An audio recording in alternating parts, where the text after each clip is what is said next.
మసాలాలు ఏమీ వేయకుండా క్యాప్సికమ్ గ్రేవీ కర్రీని ఈ విధంగా చేశారంటే కూర చాలా బాగుంటుంది. ఒక్కసారి మీరు కూడా ఈ ప్రాసెస్లో ట్రై చేయండి, డెఫినెట్గా నచ్చుతుంది. వెల్కమ్ టు నవ్వే సూపర్ ఫుడ్. గ్రేవీ కోసం స్టవ్ పైన ఒక ప్యాన్ తీసుకొని 2 స్పూన్ల నువ్వులు వేసాక ఒక్కసారి కలిపి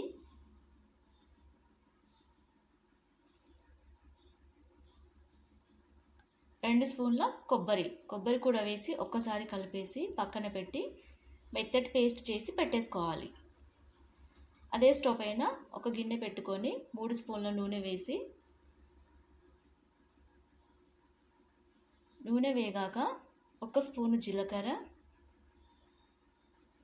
జీలకర్ర వేగాక ఒక పేస్ట్ వేసుకోవాలి. 2 మీడియం సైజు ఆనియన్స్, 4 పచ్చిమిర్చి, 1 అల్లం ముక్క, 1 వెల్లుల్లి గడ్డ మొత్తం పేస్ట్ చేసి తీసుకుంటున్నాను. గ్రేవీ కోసం ఈ పేస్ట్ బాగుంటుంది.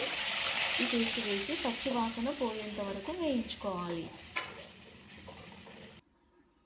తర్వాత పసుపు, ఉప్పు, కరివేపాకు వేసాక ఒకసారి కలిపి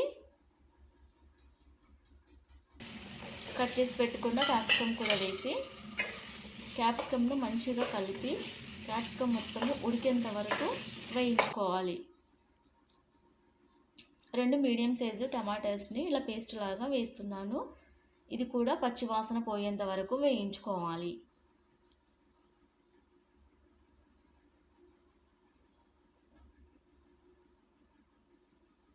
మధ్యలో ఒకసారి కలిపి చూసుకోవాలి. ఇప్పుడు 3 స్పూన్ల కారం వేసి ఒకసారి కలిపి కారం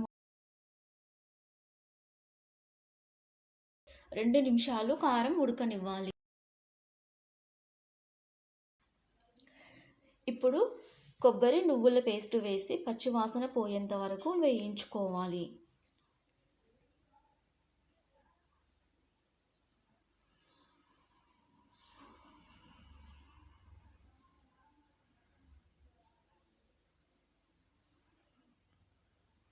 తర్వాత కొంచెం చింతపండు పులుపు వేసి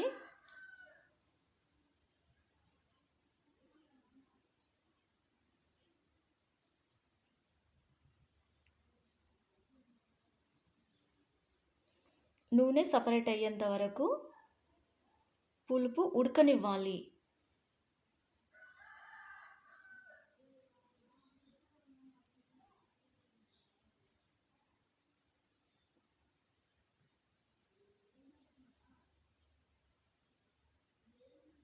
లాస్ట్లో ఒకసారి ఉప్పు చెక్ చేసుకోవాలి. నాకు సరిపోలేదు, 1 స్పూను ఉప్పు వేసాను. ఒకసారి కలిపి ఇంకా స్టవ్ ఆఫ్ చేసుకోవాలి. ఉంటే చివరిలో కొత్తిమీర కూడా వేసుకోవచ్చు. నాతో లేదు కాబట్టి నేను వేయలేదు. సింపుల్గా ఏ మసాలాలు లేకుండా క్యాప్సికమ్ గ్రేవీ కర్రీ రెడీ అయిపోయినట్టే. చల్లారిన తర్వాత వేరొక బౌల్లోకి ట్రాన్స్ఫర్ చేసుకోవడమే. లాస్ట్లో సబ్స్క్రైబ్ చేసుకోవడం మాత్రం మర్చిపోకండి. అలాగే మీకు ఈ రెసిపీ ఎలా నచ్చిందో కామెంట్ అండ్ లైక్ కూడా ఇవ్వండి.